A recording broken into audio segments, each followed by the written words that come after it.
Hey everybody, well welcome back. So we're starting a new playlist. This one's going to be called Around the World in 8 Days. So what we're going to do, we're going to travel to all 7 continents, doing a dish from each continent, but we're going to do 2 from North America, right? Because we live on the continent of North America, so that's why it's going to be 8. So what we're starting off with, this list, the first episode is going to be rice. All right, so we're going to be tackling rice. So we're going to do from North America. We're going to do jambalaya. So here's what I have here. I have my mise en place already out. Always start with your mise en place first. We have some andouille sausage. Uh, we have some. We went to the grocery store, got rotisserie chicken. Right. This is what you want to do. Give yourself a little, cheat code. Right. Lots of flavor. We got a rotisserie chicken. Broke down the chicken. Pulled the chicken meat. Put it here. The dark meat. This is all the dark meat. We made a stock from the bones, which is very flavorful because the bones were already roasted. So we used a little trinity. So there's something in French cooking called mirepoix, which would be carrots, celery, onions, and carrots. While there's something in Louisiana they call trinity, where you sub out the carrots for green bell peppers. So we used some of that trinity in with the chicken bones, made us some stock, then we strained it out, but we kept all of that in the bottom because all of that's goodness, right? We have our stock strained out right here. Then we made us up some seasoning blend, some Creole spice. We'll get to that in a moment. We have some long grain white rice. Then we have some tomato product here, okay? So here's what we're going to do. We're going to start off, we're going to turn our stove on, right?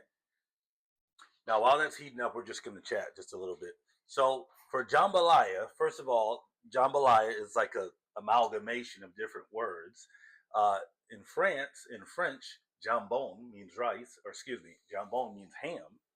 Uh, Ya is a West African dialectal word for rice, and Allah means with. So basically, ham with rice. So they have any combination of chicken, meats, and seafood with vegetables in their rice. Now, there is a Creole version or a Creole style, and there is a Cajun style. Cajun is more country, more rustic. Creole is more kind of city. So, one of the major differences is the tomato.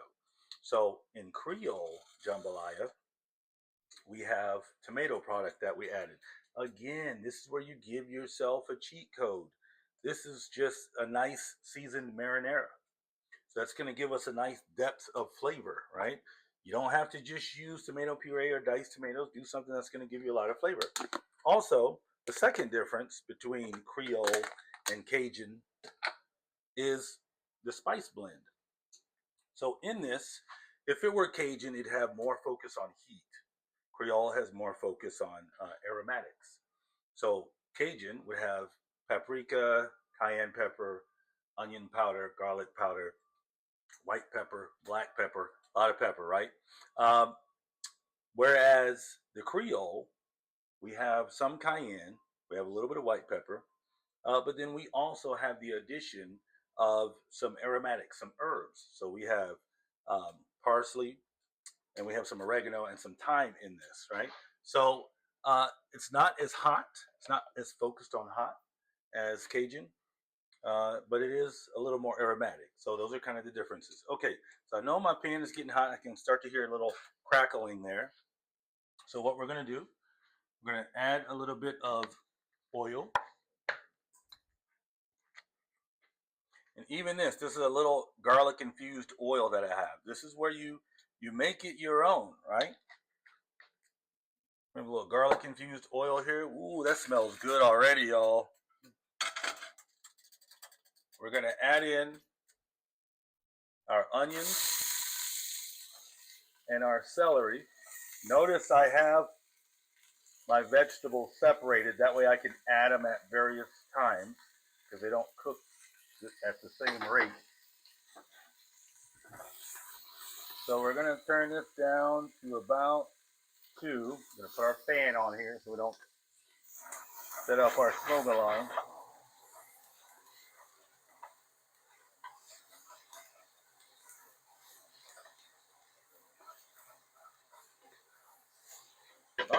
going to stir that around some.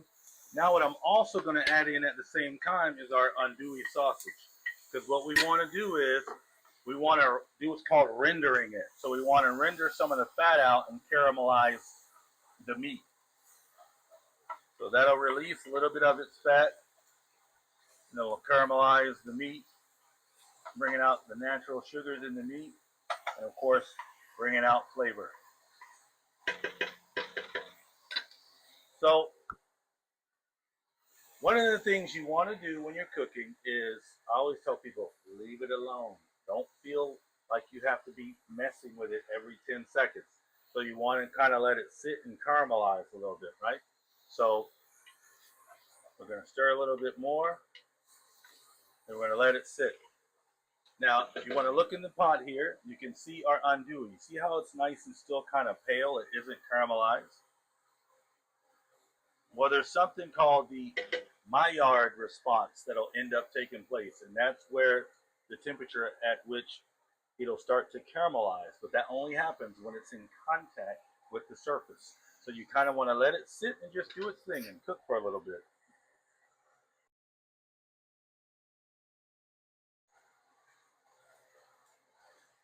Okay, so I've added our bell peppers. We've let it simmer a little bit. You notice that it's starting to caramelize the meat just a little more, which is what we're wanting. So we can see, like here, some caramelization on the sausage. That's what we want. Now what we're going to end up doing, now this is very important, we're not cooking this all the way through till it's done right now, okay? Because remember, we still have to simmer it with the rice. So if you look inside the pot, see all this brown bits down here? That's nothing but flavor, okay? In French, culinary French, that's called the fond. That's the candy in the bottom of the pot. So we want all that. Now, we're going to do a process called pince, P-I-N-C-A-G-E. It's, again, another culinary French term. What that is that's where you cook tomato product so that you cook some of the bitterness out of it and you bring out some of the natural sweetness of the tomatoes. And you're going to brown it. So we're going to cook it till it's brown. Now, one of the benefits we have here is we used marinara sauce. So it's already got a good flavor, right? So we're not so much cooking out bitterness as we are just browning it and getting that deep, rich flavor out of it.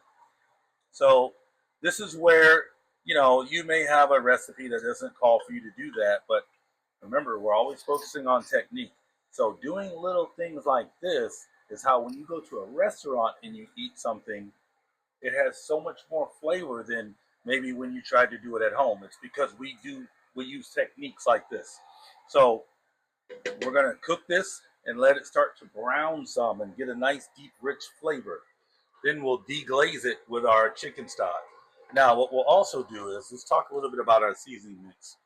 So this is our Creole seasoning. I did not put salt in this, and I did that on purpose. So I used just my oregano, basil, thyme, cayenne pepper. Then I did another, I put my spin on it. I used smoked paprika, which I love smoked paprika. So that's going to give it a nice smokiness. So between browning that tomato product, using already roasted bones in the stock, using smoked paprika in the seasoning blend, that's going to give me different layers of flavor. So I purposely left the salt out because I knew I was going to be seasoning along the way, and I want to be able to let it simmer without it getting too salty. And then closer near the end, I can salt it. If we were to throw salt in here while we were sauteing our veggies, it'd make them more mushy because remember in chemistry class, salt follows water. So all those veggies have a lot of water in them already. If we salt them as soon as we put them in the pan, it's going to draw the water out to the surface of them, and they're just going to steam and turn to mush. So remember, whenever you're sauteing your onions or your bell peppers, you're sauteing mushrooms, don't salt them right away. Let them cook for a while. Get some of that water to expel naturally. So we're just seasoning as we go. We're not seasoning like We want it to taste at the very end. We're just adding seasoning as we go. Again, we still haven't added a drop of salt yet. And we're just cooking down, we're pinceing our tomato product. Again, just like with the rest of the veggies, let it cook. Don't feel like you got to stir it every 10 seconds. You really want to get that caramelization going so we get that depth of flavor. This is where I tell students all the time, the recipe serves you. You don't serve the recipe. So you use your five senses.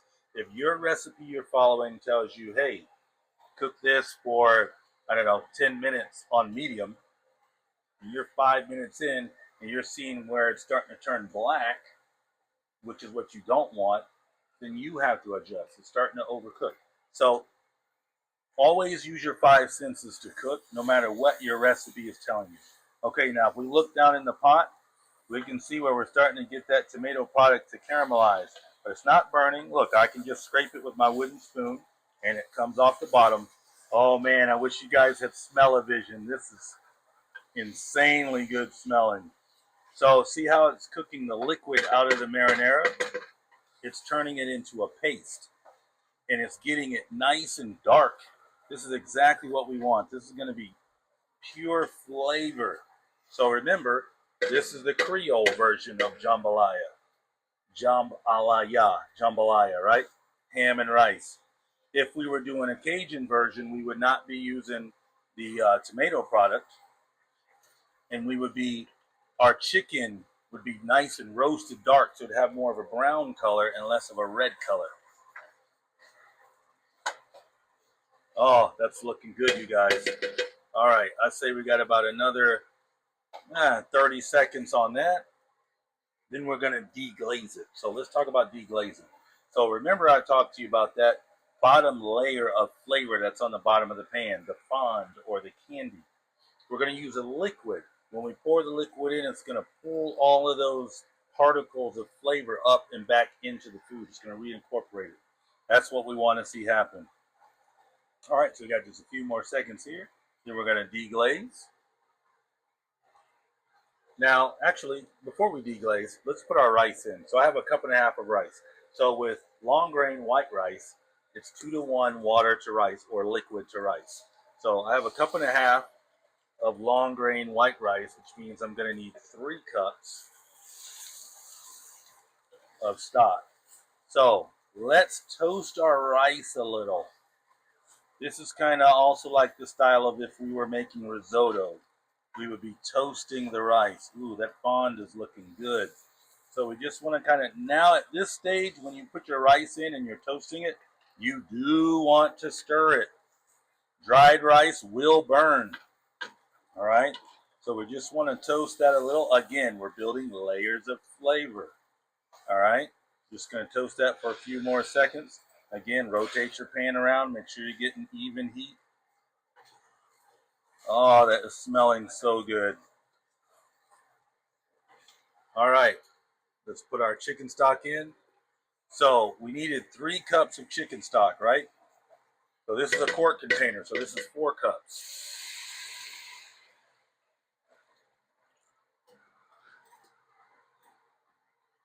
Oh, look at that, guys. Look how delicious that looks. Look at the color. So notice I have not added our chicken yet. So with the andouille sausage, we put that in there because we wanted to render off some of the fat and caramelize it. With our chicken, it's already been roasted on a rotisserie. So we don't want to put it in too early and it'll just kind of cook the life out of it, right? So what we want to do is we'll probably let this go to the rice is about halfway done. Then we'll throw our chicken in.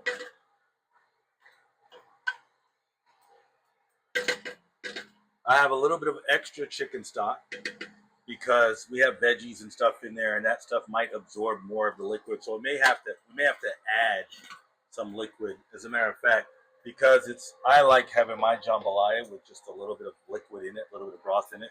So near the end, we will probably add more of the broth. All right.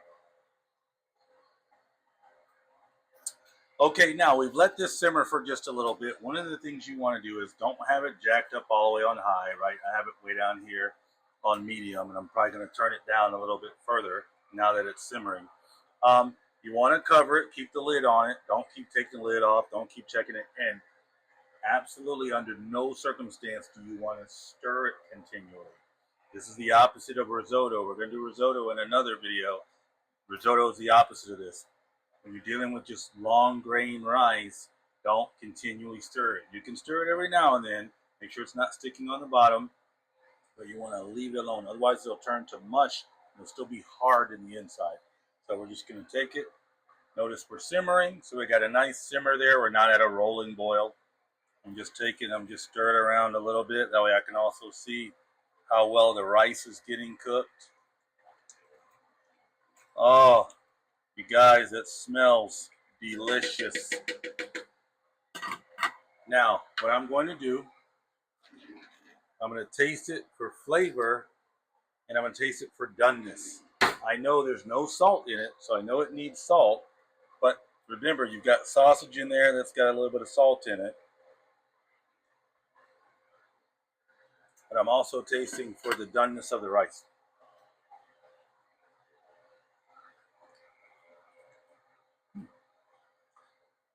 So I would say the rice is about halfway there. So we're still not going to put our chicken in yet. Remember, chicken doesn't take a lot for chicken to dry out. It's already cooked. Put a little more of our seasoning in, another layer of seasoning. And this is why I did not put salt in the seasoning blend, because I'm free to keep adding seasoning to it without making it saltier.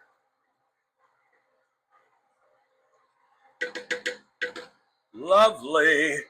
You guys, that is so lovely. Okay. Turn it down a little more. We're going to let it keep simmering. All right, you guys, so we have simmered this down. Notice how low I have it, right? So let's take a peek in that pot. I'm going to just take a taste of our rice just to make sure it's... So the rice is good. We're going to add all of our rotisserie chicken in there.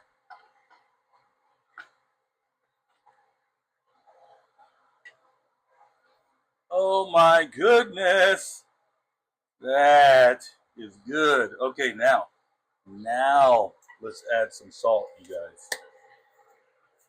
Again, always salt into your hand first. That way you don't oversalt it accidentally by just pouring it directly in. You pour too much in. So now I'm free to stir it because the rice is fully cooked. So I can stir it and get it all mixed in. I'm not worried about it turning to mush before it cooks all the way. Now, you guys, I get the double dip because this food is for me, myself, and I.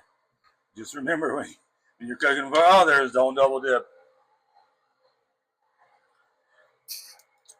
You guys, this is fantastico. I'm going to add just a tiny bit more salt. Beautiful.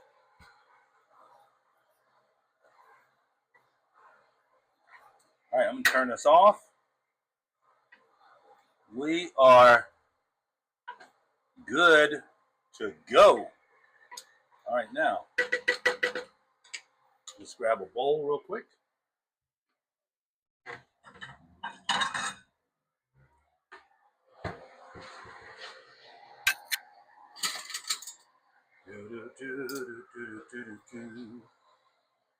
So if you look in here, so I like it to still be got a little moisture still in there, right? That way it's not completely dried out. So what we would do in a restaurant is we'd have some broth reserved. When we cooked in order, we would kind of pour it into it. Let me get all these goodies here. Oh my goodness. All right, guys, I'm not going to be greedy. I'll use my tasting spoon here. All right, let's see how we did.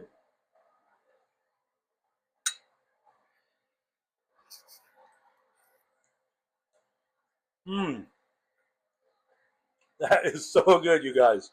I wish you could taste that. So notice we have all of our different items in there. That pinsade tomato sauce added such a rich flavor. We added our seasonings in, as we went along. Didn't oversalt it. Oh,